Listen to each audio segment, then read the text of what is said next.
Hello again, Guardians. Today I wanted to cover the topic of preparing for the House of Wolves. Now, a while ago I made a video stating the certain things you had to do so you could be totally ready for when the DLC releases.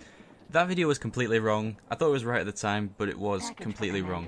What you really need to do is start stocking up on Cryptarch packages. Out of everything, Cryptarch packages are the only ones that will give you new items when the DLC releases. As for the faction packages, once House of Wolves releases, they'll still give you Dark Below items. But how can you combat that? Well, if we go into our inventory right here, you'll see that this new drop down menu with all of your different ranks, if you get them on the brink of ranking, say 2400, on the day that the DLC releases, if you then rank that up, you will get new stuff for your new monarchy.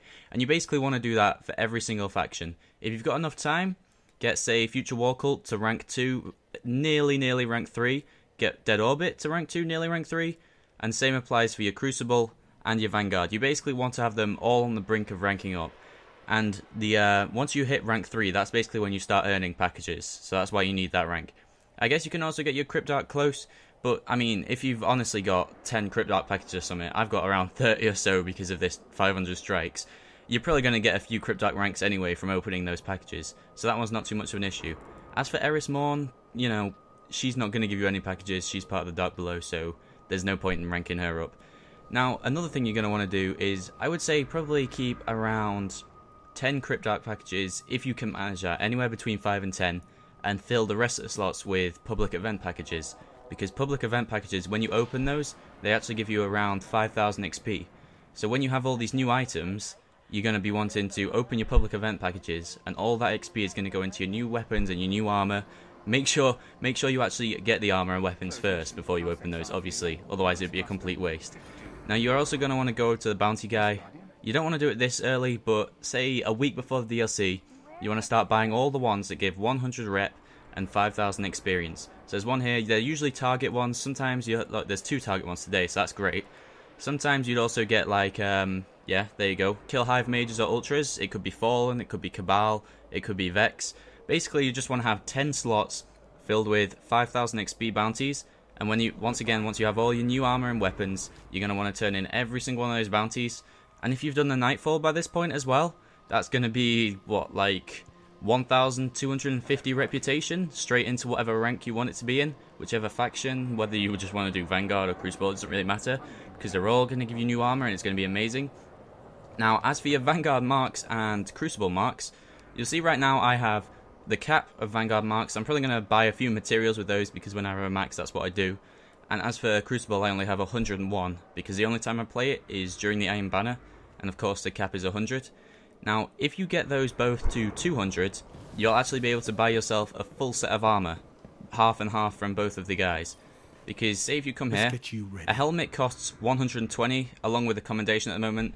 You know, this could all change when DLC comes out, but just basing it off what things cost right now. So a helmet is 120, and then you got your arms that, oh, actually, you wouldn't be able to buy it.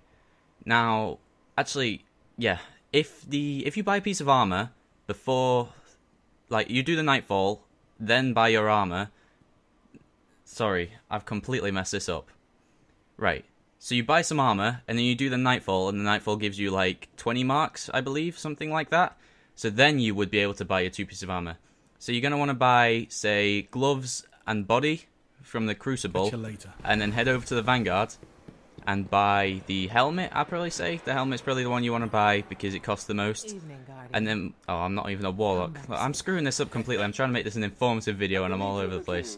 So you buy the helmet, and then you go and do your Nightfall, and that's going to give you around 20 marks, and those 20 marks are going to bump up your total and allow you to buy some gloves. And then you've got a full set of brand new House of Wolves armor. That is if they're selling 33 armor, because they said they're going to rethink this whole thing. I kind of hope they sell 33 armor because I like being able to change what I look like, you know, having to wear the raid armor for so long.